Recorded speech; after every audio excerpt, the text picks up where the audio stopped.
I think we are in the third wave of TV transformation right now. The first wave marked by a lot of experimentation, R&D, people just really trying to get video on their website. A lot of people wondering, will people want to watch video over the internet? Second wave was really operationalizing video as part of your business, your online video. So that included measurement, analytics, monetization, usually through advertising, SEO, really optimizing and tuning your business. That also included the start of digital teams, people who ran and were hired to run these digital video businesses. That's been really the past 3 or 4 years we've been living in. Over the past year, I'd say, we've seen an explosion of popularity around devices, iPad most importantly, as well as smart TVs and so-called OTT devices like Roku. A lot of interest there. We've also seen, I would say, it become acceptable to charge for content. Viewers willing to pay for content, good content, and content publishers actually feeling like it's okay to launch businesses that have a price tag in front of video content. And that's been a big change, and I think we have people like Amazon, Netflix, Apple, LoveFilm to thank for that, where they've conditioned viewers to be willing to pay for content. Hulu as well with their subscription product.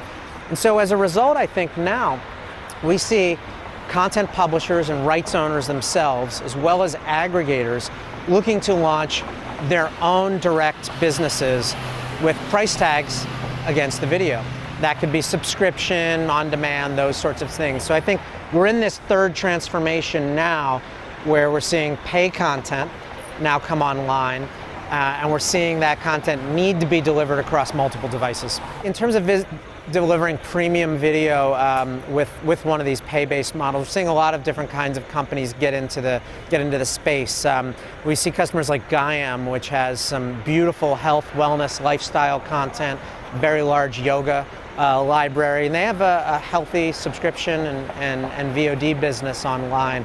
So it's not just studio content that you'd think of. So lots of customers with very unique content looking to now sell it online, people who've had subscription or DVD businesses in the past. Also, we do see a lot of TV content and Hollywood content moving online. You see customers selling through different retailers online and now looking to sell through their own websites. We've also seen an amazing rise of, let's call it, the Netflix of phenomenon. So a lot of companies buying rights to content, they have no technology, and they want to create the Netflix of, insert your country name here, Romania, Hungary, wherever. I think I have seen RFPs for those countries. And they come to Brightcove and they say, I've got films, I've got no technology, please help. And that's been really neat to see. We're seeing a big increase in the amount of smart TVs or connected TVs that are getting bought and installed in the home. That's an exciting area of growth, and to that end, Brightcove actually makes some free sample applications available for some of the most popular TV platforms. Make it easy, reduce the friction in building apps to get to those platforms. Also, game devices and so-called OTT devices. We're big fans of the Roku box and Roku service. It's very popular. Our customers who've launched there, like Showtime and the Mormon Channel, are really happy with their traffic. I think that they've gotten on those devices. So that's another one that we have a free sample application that we give away to our customers. So some of those devices are quite interesting. I think the most important device is the iPad. I think of that less as a big phone and more as a small TV. And that's certainly the kind of usage that we see. Without giving out specific numbers, if you look at iOS as a whole, iPhone and iPad, and you look at Android, iPad gets twice the amount of traffic that iPhone does, and both of them together dwarf Android significantly. And I think it's just a great device for watching video. People are using it as another TV in the household, and the numbers certainly prove that. So I think that's a big driver that's helped catalyze this interest in devices. And now the same library of content that you have that you're using to target iOS, iPad, you can actually use that for some of these smart TVs and Roku devices. So it's kind of neat, starting to see.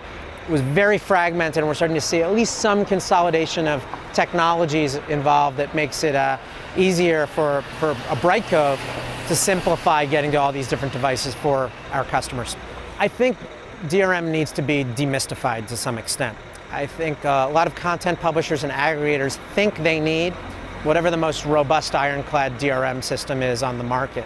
In reality, if you're your own content, if you own your own content, you have a lot of freedom with how you can distribute that content, and things like HLS encryption, which is widely supported on a variety of devices, including in a browser on the iPad, that's enough for most content. That or RTMPE through Flash, but increasingly we see HLS encryption being important.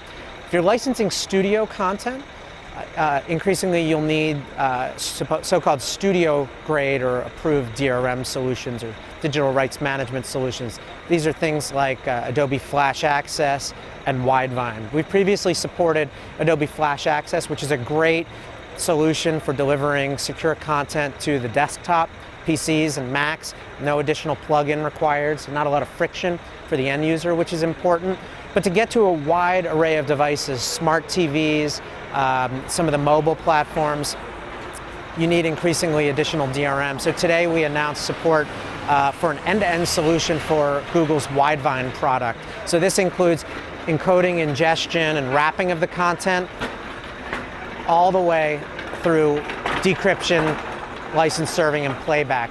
And we're pretty excited about that. It will allow our customers who are licensing Hollywood studio content or have high-end premium content and feel they need that sort of protection, they'll be able to use that technology to get to a wide array of devices. So we're pretty excited. I think we're a little bit early to market, perhaps, but pretty excited about that.